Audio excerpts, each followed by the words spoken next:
Olá meninas, tudo bem com vocês, gente? Começando mais um vídeo aqui pro canal. Você é dona de casa cristã e deseja ter um lar feliz e de paz e de amor? Saiba que isso é possível mesmo em meio às tempestades da vida. É possível termos um lar cheio de amor, cheio de compreensão, um lar em harmonia. E fica nesse vídeo que vamos meditar um pouquinho sobre isso hoje. Então, no devocional de hoje, vamos falar um pouco assim, como ter um lar de paz e amor. E eu quero vamos meditar aqui juntas, né? Eu vou dar algumas dicas também práticas para vocês que eu aplico aqui em casa, que dá certo. Eu espero muito que edifique aí a sua vida, tá bom? Primeiramente, quero ler com vocês o versículo aqui em Provérbios 31, 25. Abre aí para a gente poder ler juntas. Se você não tem, acompanha. Tá certo assim, gente, o ventilador tá ligado, tá muito calor aqui. Então, se ouvir um barulhinho, é o vento. Provérbios 31, 25. A força e a dignidade são os seus vestidos, e quanto ao dia de amanhã, não tem preocupações.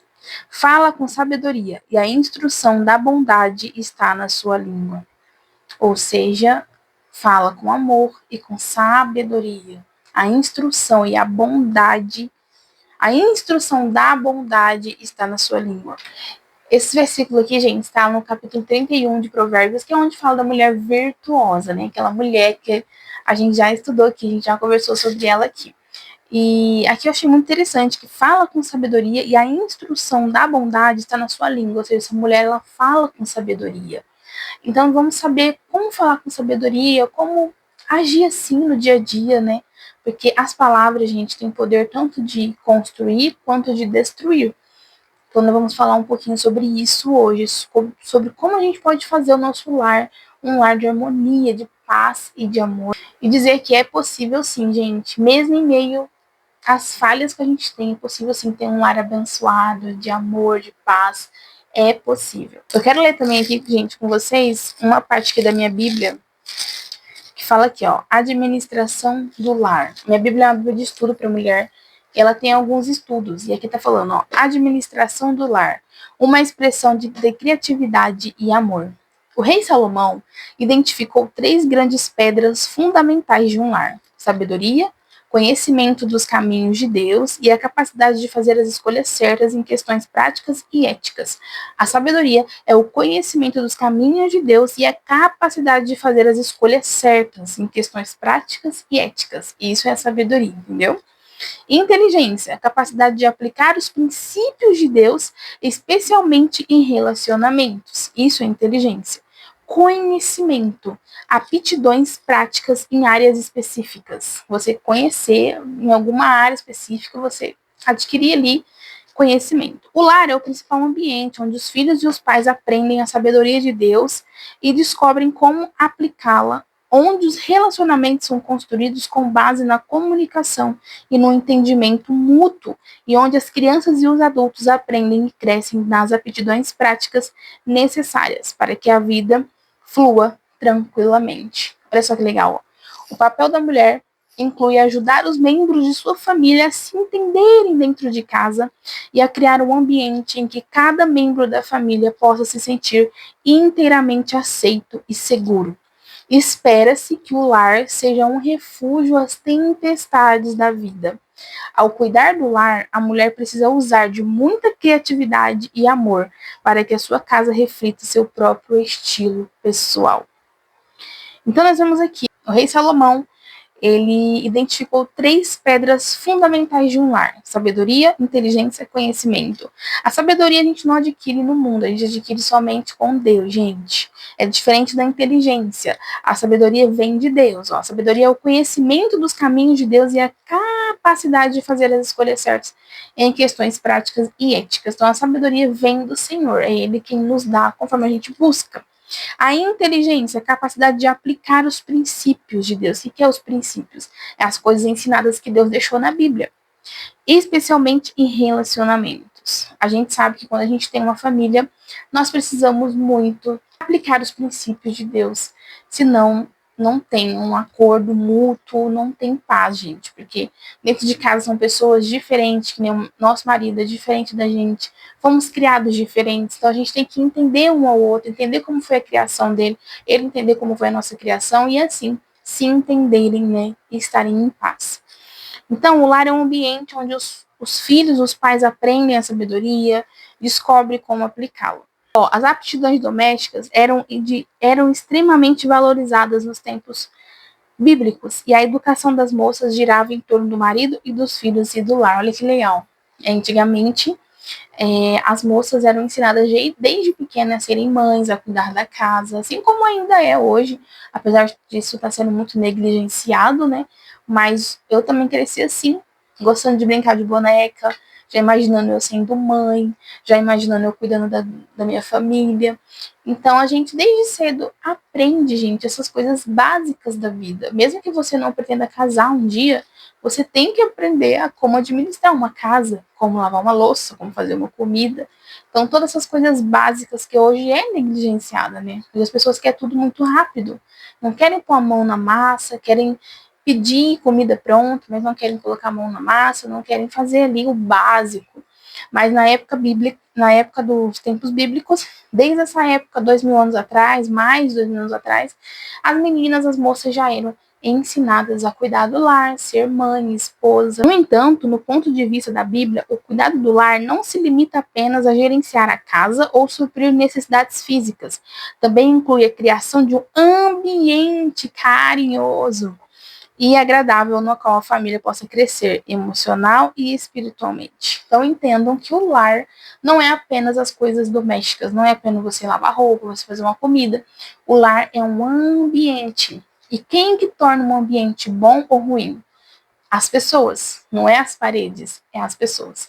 Então entendo que administrar um lar não é só cuidar das coisas físicas, é também cuidar do lado emocional, espiritual, é trazer uma atmosfera, um ambiente de paz, né, em meio às tempestades da vida. Os seus filhos, o seu marido, quando eles chegam da escola, eles preferem ficar na rua ou gostam de ficar na sua casa, tem paz na sua casa, tem prazer de estar na sua casa? O seu marido prefere ficar na rua, em outro lugar, do que ficar na sua casa? Porque não tem paz aí dentro? Então, reflita, né? Vamos refletir. O nosso lar é o lugar que a gente volta no final do dia. Todo mundo precisa voltar para um lar no final do dia, depois do trabalho, dos estudos. E se esse lar não tem harmonia, não tem paz, os seus filhos, o seu marido provavelmente vai preferir ficar na rua, na casa de avó, de amiguinhos, né? Vai preferir ficar na rua, menos na casa, porque essa casa não tem paz, não tem harmonia. Então, o ambiente, a casa pode ser linda, gente, luxuosa, cheia de coisa. Se não tem um ambiente acolhedor, a paz, a harmonia que um lar tem que ter, ninguém suporta. Ninguém consegue ficar. No contexto de um lar como esse, nossa personalidade é transformada de maneira saudável e positiva e adquirimos o preparo necessário para ministrar a outros. Olha só que interessante. Um lar alicerçado no Senhor Jesus e sob os cuidados de uma mulher que busca a sabedoria, a inteligência e o conhecimento de Deus, a cada dia permanece firme em meio às tempestades da vida. Eu achei muito lindo esse tópico aqui da minha Bíblia sobre a administração do lar. E realmente é isso. Depende muito de nós mulheres. Claro que depende do marido, ninguém tá tirando aqui o do homem. Mas muitas vezes o homem tá fazendo a parte dele e a gente não tá fazendo a nossa. Como que a gente recebe o nosso marido em casa? Ele chega em casa, nem tira a roupa de serviço, já tem reclamação no ouvido, já tem xingamento, já tem tanto problema para resolver. Os seus filhos, quando ele chega em casa, você tá sempre sem paciência, sempre gritando com eles, sempre ficando brava pelas coisas que eles fazem. Tem pessoas que, se o filho da amiga derrubar um leite no sofá, ela trata o maior carinho. Não, acontece. Mas se o seu filho derrubar um leite no sofá, como você o trata? Você o trata como você trataria um filho de uma amiga sua? Se derrubar uma coisa no chão, uma coisa no seu sofá. Então, nós vemos os valores invertidos, né? A gente quer dar o melhor para quem é visita e os de casa a gente não tá nem aí. A gente quer fazer tudo de qualquer maneira. Então, eu creio que o Senhor está chamando as mulheres nesse tempo para voltar para os seus lares. As mulheres deixaram tudo, a sua maior missão, deixou tudo ali no seu lar, terceirizou muitas coisas para ir atrás de suas carreiras, ir atrás dos seus trabalhos, mas a missão principal dela, que é no lar, ela negligenciou isso. Tem muitas crianças com traumas, crianças ansiosas, crianças que não têm tempo com o pai, com mãe, não são educadas com os princípios do pai, da mãe, com os princípios bíblicos. E isso, gente, estou falando de famílias cristãs também, tá? Não é só as famílias do mundo, mas as famílias cristãs também estão vivendo essa disfuncionalidade, né? Da onde a mulher saiu do lar e deixou a sua principal missão. E eu li, né, eu achei interessante, gente, que eu li aqui em Êxodo, ontem, acho que foi, eu li aqui em Êxodo, que é a história de Moisés, né, Êxodo, é o segundo livro da Bíblia, depois de Gênesis. Eu comecei a ler aqui, eu estava lendo aqui, né, essa parte aqui, ó, que quando as parteiras desobedecem a Faraó. Faraó do Egito viu que o povo hebreu, o povo de Deus lá, estava se multiplicando muito rápido, eles estavam muito fecundos, muito férteis, né? Hoje todo mundo corre, né? Ninguém quer ser fértil, todo mundo corre de filho. Mas nessa época aqui, gente, eles estavam escravizados no Egito, e ainda assim eles eram muito férteis, eles cresciam muito, tinham muitos filhos. E aí Faraó deu uma ordem para as parteiras, ele chamou as parteiras. Ele estava muito preocupado com o crescimento dos hebreus, preocupado deles, né, se tornarem um grande povo e se rebelarem contra ele. E aí, o que ele teve a ideia de fazer? Ó, aqui fala. O rei do Egito ordenou as parteiras hebreias, das quais uma se chamava Sifrá e a outra Puá, dizendo: quando servires de parteira às hebreias, examinai, se for filho, mata-o, mas se for filha, deixa que vive. As parteiras, porém, temeram a Deus e não fizeram como lhes ordenaram o rei do Egito. Antes deixaram viver os meninos. Ou seja, Faraó chamou as parteiras daquela época e falou: quando vocês forem lá, parir lá, ajudar a mulher a parir, a hebreia, parir o neném, se for um menino, vocês matam. Diz que nasceu morto, alguma coisa. Mas se for menina, deixa viver. Por que estava preocupado com isso? Porque os meninos, quando crescem, se tornam homens.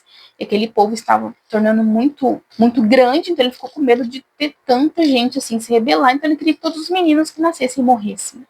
E as meninas poderia deixar viver, que provavelmente ele faria essas meninas de escravas, ou poderia fazer de esposas de outros oficiais, enfim. E mais aqui para baixo, gente, aqui em Êxodo 1, capítulo 15, tá, gente? Não sei se eu falei, mas é Êxodo 1, capítulo 15. Agora aqui, ó, nós lemos o 15 até o 17. Agora aqui o 21, olha, o versículo 21. E porque as parteiras temeram a Deus, ele lhes constituiu família. Essas parteiras, gente, elas temeram a Deus, como fala aqui. Elas não obedeceram o rei. O rei mandou elas matar os meninos, elas temeram a Deus. Elas sabiam que tinha um Deus. E elas provavelmente serviam a Deus. Elas temeram a Deus, e aqui abaixo fala, ó, porque as parteiras temeram a Deus, ele lhes constituiu família. Então, Deus deu como um presente para essas duas parteiras família. Então, pelo que eu entendo aqui, eu acho que elas não tinham família. Porque lá, Deus deu a elas e constituiu família. Então, Deus deu de presente uma família para essas parteiras. E hoje em dia Deus quer nos dar presente, quer nos dar uma família completa, filhos, e a gente recusa. Mas nessa época aqui, quanto mais filhos, mais abençoado esse povo era. Quanto mais filhos, mais eles entendiam que a bênção de Deus estava sobre eles. E hoje, se o Senhor fosse te oferecer uma família, você queria? Você ia querer? Porque hoje em dia é tanto egoísmo, a gente só quer pensar em nós mesmos. Não queremos ter o sacrifício, porque é um sacrifício cuidar de um bebezinho, a gente sacrifica nós mesmos. E não queremos nos sacrificar a nós mesmos, nós queremos tudo assim, tudo em ordem, tudo bonitinho, tudo como a gente quer, sob controle. Mas se hoje Deus quisesse lhe constituir família, você aceitaria? Você está disposta, com o coração centrado ali, nos planos de Deus para você? Você já fez a pergunta para o Senhor? Senhor, quantos filhos o Senhor quer me dar? Ou você já foi lá, já fez a cirurgia de laqueadura e você que decide.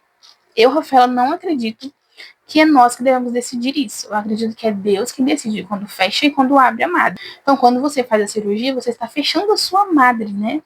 Segundo a ciência, segundo os médicos, você não vai ter mais filhos. Mas eu acredito que isso tem que ser uma coisa bem conversada com Deus, gente, porque na Bíblia não fala nada sobre evitar filhos. Não tem nenhum versículo que fala que não é para você ter filho, gravidez é uma coisa ruim, sabe? Então a gente vê que o inimigo hoje deturpou muito a questão da família, né? Deturpou. E também a questão dos filhos. E eu aprendo aqui com Cifra e Puá que o que elas fizeram, elas receberam em troca uma família. Então Deus não deu riquezas para elas, não deu casas, não deu propriedades, não deu carro, ele deu para as duas uma família. O que você está pedindo a Deus que não é da vontade do agrado do Senhor? Então a gente vem refletir nessa noite.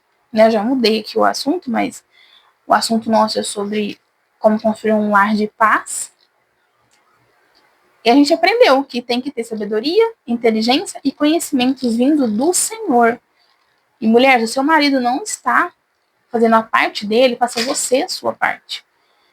E ele vai te observar, e ele vai começar a ver que você está diferente. Faça você a sua parte. Busque sabedoria, conhecimento, que, através da Bíblia, através da oração. Creia que o Espírito Santo vai direcionar você em todas as coisas. Gente, ele me direciona aqui em casa até na hora de eu cozinhar. Às vezes ele vem uma ideia na minha mente. Eu sei que é ele falando. Eu vou lá, faço aquilo ali. Nunca vi ninguém fazer. Eu vou lá, faço e dá muito certo. Então, primeiramente, busca sabedoria, inteligência e conhecimento de Deus. Sem essas três coisas, vocês não vão conseguir ter um lar harmonioso de paz e amor. Nós precisamos, gente, de Deus todos os dias na nossa casa. Buscando a leitura da Bíblia. Você pode também adquirir cursos, se você tem condições, curso de culinária, curso de, sabe, essas coisas, para você poder aprimorar também, né, os seus dons, as suas aptidões. Então, gente, esse foi o devocional de hoje. A gente aprendeu para ter, né, um lar de paz e amor. Depende muito de como nos tratamos dentro de casa, da sabedoria que adquirimos em Deus. Então, não é com xingamentos, com gritarias, com palavrões que você vai resolver as questões da sua casa, não é. É sendo uma mulher sábia. Uma mulher que antes de gritar, ela controla, ela domina a si mesma. Eu sei que acontece, gente, acontece até comigo, às vezes dá um grito, dá. Mas isso não pode ser um hábito, não pode ser todas as vezes, você entendeu? Falhas acontecem, mas não pode ser todas as vezes, tem que ser exceções. Então fale com mais sabedoria, com mais calma, entenda que os seus filhos não sabem nem metade das coisas do mundo que você sabe. Você tem que ensinar para eles. Eles estão no mundo há pouco tempo. Os meus filhos mesmo, o Enzo está 10 anos no mundo só, e o Benjamin só 6 anos nesse mundo aprendendo. Então ele não vai saber tudo que eu sei. Então, seus filhos não vão saber tudo que você sabe. Quando eu me atentei para isso, foi uma virada de chave. Porque às vezes a gente pensa que nossos filhos vão saber já. Ah, ele sabe como mexer ali. Ah, ele sabe como fazer isso. Não. Você se ensinou? Você olhou no olho dele e ensinou tintim por tintim? Essa missão é nossa de ensinar. Então, às vezes a gente briga com nossos filhos por coisas que a gente não ensinou para eles. Então eles nem sabem que nós estamos brigando com eles. Então que venhamos ser mais pacientes, ter o domínio próprio, dominar a si mesma, dominar sua língua, cuidado com o que você fala para o seu marido. Então, que nós venhamos ser, né, cada dia mais aperfeiçoadas pelo Senhor. E que venhamos ouvir mais a voz do Espírito Santo. Se a gente ouvir a voz do Espírito Santo, a gente segue no caminho certo. E tudo vai dar certo, tudo vai se encaixando, porque o Espírito Santo vem para nos auxiliar. Maravilhoso conselheiro, ele nos aconselha. Então, se ouvirmos os aconselhamentos dele, nós vamos vencer. Nós vamos ter um nosso lar de paz e amor. Mas se você continuar dando lugar para sua carne, lugar para sua ira, dificilmente isso vai acontecer. Então, que venhamos a ser mais amorosas, mais piedosas e ouvir a voz do Espírito Santo. Bom, é isso, gente. Quero orar então com vocês. Antes de orar, compartilhe esse vídeo com alguém. Você sabe que precisa ouvir. compartilha aí. Assim ajuda também o vídeo chegar para mais pessoas. E vamos então orar, pedir a Deus para nos fazer, né, essas mulheres mais pacientes, nos ajudar a criar nossos filhos com sabedoria, com amor. Ore comigo. Senhor, nesse momento aqui, Deus, nós aprendemos, Senhor, que uma mulher, segundo o seu coração, segundo a Bíblia, ela fala com sabedoria, ela tem bondade no falar. E, Senhor, um dos frutos do Espírito é o domínio próprio. Ajude-nos, Senhor, como mulheres, a controlar o estresse, a termos domínio próprio sobre nós mesmas, sobre as nossas opiniões, sobre as nossas razões, que a gente quer estar sempre certo em tudo, não queremos ouvir o nosso marido. Senhor, nos livre, Deus, desse orgulho, desse ego, desse orgulho que tanto foi implantado em nosso coração aí fora, no mundo, que nós temos que ser isso e aquilo, e não, Senhor. Que nós venhamos ser mulheres verdadeiramente cristãs, mulheres que vamos sim seguir a Bíblia, seguir aquilo que o Senhor ensina, Pai. Não importa se vamos na contramão desse mundo, não importa o que o mundo diz, nós somos diferentes, nós não somos deste mundo, Senhor. Nos ajuda a sermos pacientes com nossos filhos e a compreendê-los, Senhor, cada um deles, nas suas individualidades. Pai, nos perdoe pelas vezes que erramos, que gritamos, que falamos coisas que não precisavam de ser ditas. Nos perdoe, Senhor, pela nossa ira, que muitas vezes não controlamos. E eu peço, Deus, que nós venhamos a ouvir a voz do Teu Santo Espírito, para que possamos triunfar dia após dia na nossa missão. Em nome de Jesus, Pai, nos ajuda, Senhor, nessa missão. Nos ajuda a ter um domínio próprio sobre nossas emoções. Amém. E amém. Se você gostou, gente, não esqueça de deixar um gostei pra mim, se inscrever aqui no canal, tá bom? E me acompanhar no Instagram, que eu tô sempre por lá com vocês também, tá bom? E esse foi o nosso devocional. Espero que tenha edificado aí a sua vida e falado ao seu coração. Que Deus abençoe sua casa, sua família. Que Deus te abençoe abundantemente aí, faça prosperar os seus planos, a sua casa. Em nome de Jesus. Um grande beijo. Até o próximo vídeo. Tchau.